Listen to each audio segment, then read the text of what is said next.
ஒரு நாள் எங்க அப்பா எங்க வீட்டுல ஒரு பெரிய ஊழியக்காரி ஒரு அம்மா வந்திருந்தாங்க. எங்க அப்பா சொல்றாரு, இந்த பிள்ளைங்க எல்லாம் அபிஷேகம் பெறல, இவங்களுக்காக ஜெபம் பண்ணுங்க கை வச்சுன்னு.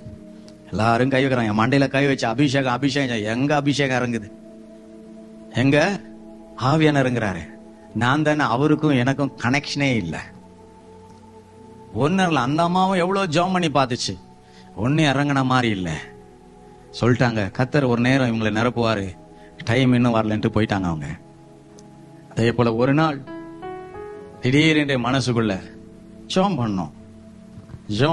ஏனென்று சொன்னால் சபையோடு கூட, என்னுடைய சபையில் இருக்கிற வாலிபர்களோடு கூட ஒரு நெருக்கிய ஒரு ஐக்கியம் கிடைச்சது. காரணம் என்னன்னா, எனக்கு கிட்டார் வாசிக்கணும்னு ஒரு ஆசை வந்து சர்ச்சில் இருக்கிற அந்த யூத்தோடு கூட, அந்த வாலிப பிள்ளைகளோடு கூட, அவங்களாம் பயங்கரமா வாசிப்பாங்க, அவங்க கிட்ட போய் கொஞ்சம் டச் வச்சுக்கிட்டேன். அந்த கிட்டார் வாசிக்கிறவன் கிட்டார் எனக்கும் கற்றுக் கொடு, சரி சொல்லி அவன் அப்படியே கற்றுக் கொடுக்க ஆரம்பிச்சான். அதுல போக ஆரம்பிச்சதும் பார்த்தா அவங்க கிட்ட பழகும் போது தான் தெரியுது நான் மோசமானவனா இருக்கிறேன். ஆனா அவங்க அவ்வளவு பக்தியில் ஆண்டுக்குள்ள அவ்வளவு உண்மையா இருக்காங்க. அவங்க பேச்சு, அவங்களுடைய சுபாவம், அவங்களுடைய லைஃப் ஸ்டைல் எல்லாமே ரொம்ப அழகா இருக்கு. அவங்க கிட்ட ஒரு துர்நாற்றம் காணா, ஆனா எனக்குள்ள ஏகப்பட்ட சாக்கடை இருக்குது. இப்ப பாக்குறேன், என்னுடைய அந்த ஃப்ரெண்ட்ஸ் எனக்கு வேணுமா, இந்த ஃப்ரெண்ட்ஸ் இவங்களோட கனெக்ட் வைக்கும்போது இவங்க கிட்ட போகும்போது ஷேம் ஆகுது, வெக்கமாகுது. எனக்குள்ளே ஒரு விதமான மனசுல வந்து ஒரு அச்சம் தோன்றுது, ஒரு ஷேம் தோணுது. என்னடா இவங்கள போல இருக்க முடியாது. அவங்க எல்லாம் காஞ்சி பேசுறாங்க, ஆனா ஒருத்த வாயில இருந்து கூட ஒரு வார்த்தை டேன்னு கூட வரமாட்டேன். அவ்வளவு வயசு பெரியவங்களானா கூட அவ்வளவு பணிவா மரியாதை கொடுத்து பேசுறாங்க, அவ்வளோ கனம் பண்றாங்க, அவ்வளவு நேசிக்கிறாங்க, அவ்வளவு விசாரிக்கிறாங்க. அவங்க கிட்ட இருக்கிற அந்த பழக்கங்கள், அந்த அந்த அந்த நேர்த்தியெல்லாம் பார்த்தாலே ஒரு மாதிரி, நம்ம எவ்வளவுதான் ஸ்டைலா வந்தாலும் அவங்க கிட்ட போகும்போது நம்ம ஒரு இருட்டா இருக்கிறதே ஃபீல் ஆக ஆரம்பிச்சது. அதுக்கப்புறம் மனசு வந்து இவங்களை நேசிக்கும்படி என் மனசு மாற ஆரம்பிச்சது. அவங்க என்ன விடவே இல்லை, கிட்டார் கத்துக்க அப்படின்னு. அதுக்கப்புறம் சண்டே கிளாஸ் நடக்கிற இடங்கள் எல்லாம் என்ன கூட்டிட்டு போக ஆரம்பிச்சாங்க, யூத் மீட்டிங் கூட்டிட்டு போக ஆரம்பிச்சாங்க. இதெல்லாம் போக போக இவனுங்களை பாக்குறேன், ஐயோ இது பயங்கரமான கோஷ்டின்னு தெரிஞ்சு அவங்களுடைய ஃப்ரெண்ட்ஷிப் அப்படியே வெறுக்க ஆரம்பிச்சு இந்த பரிசுத்தத்துக்குள்ள பிரயாணிக்க ஆரம்பிச்சேன். இப்படி வந்துட்டதும் அவங்க எல்லாம் நல்லா ஆண்டுக்குள்ள நல்லா இருக்கிறாங்க, நல்லா வர்ஷிப் பண்றாங்க, பாடுறாங்க, மெசேஜ் கொடுக்கறாங்க, ஸ்கிட் பண்றாங்க, என்னென்னவோ காரியங்கள்லாம் விபிஎஸ் நடத்துறாங்க, பயங்கரமா பண்ணிட்டு இருக்காங்க. நல்லா எல்லாருமே நல்ல லெவல்ல போயிட்டே இருக்காங்க. ஒரு நாள் எனக்குள்ள ஒரு கேள்வி, நானும் அந்த உண்மைக்குள்ள வர ஆசைப்படுறேன். எனக்குள்ள மறைச்சு வச்சிருக்கிற எல்லா பாவத்தையும் நான் வெறுக்கிறேன் ஆண்டவரேன்னு சொல்லி அப்படியே மனசுக்குள்ள நான் என்னையே குறிச்சு நான் மாறணும்னு பேச ஆரம்பிக்கிறேன். ஒரு நாள் திடீர்னு ஆண்டவர் என்கிட்ட வீட்டுல தனி அறையில போய் ஜெபம் பண்ணு மனசுக்குள்ள பேச ஆரம்பிச்சார். திடீர்னு வீட்டுக்குள்ள போனேன். 10 நிமிஷம் ஜெபம் பண்றதே பெரிய விஷயம், ஏன்னா ஜெபம் பண்ண விடாது உள்ளகிற ஆவி பழக்க வழக்கம். போய் முழங்கால் போட்டேன்.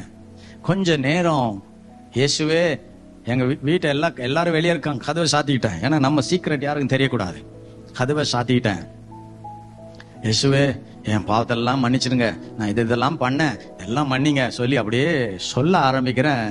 கொஞ்ச நேரத்துக்குள்ள ஏதோ அப்படி ஒரு விதமான ஒரு பிரசனை, அது அப்படியே நேசிக்கிறது போல, அப்படியே அரவணைக்கிறது போல, அப்படியே தேற்று தூக்கி அரவணைச்சிக்கிறது போல அப்படி இருந்தது. அந்த ஃபீல் ஆனதுமே என்ன அறியாமலே என் கண்ணில் நான் தண்ணி ஊத்தி தேம்பி அழ ஆரம்பிக்கிறேன்.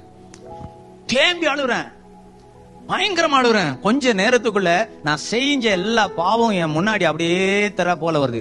அது ஒவ்வொன்றும் வந்து அப்படி நிற்கும் முன்னாடி. அதை சொல்லி அழுவான், ஐயோ ஏசப்பா இதை இனி நான் செய்ய மாட்டேன், இதை இனி செய்ய மாட்டேன், மன்னிச்சிருங்க. அப்படியே எல்லா திரையும் ஒவ்வொன்றா அப்படியே வர, நான் சொல்ல ஒன்னொன்னு மறைஞ்சு போய்கிட்டே இருந்தது.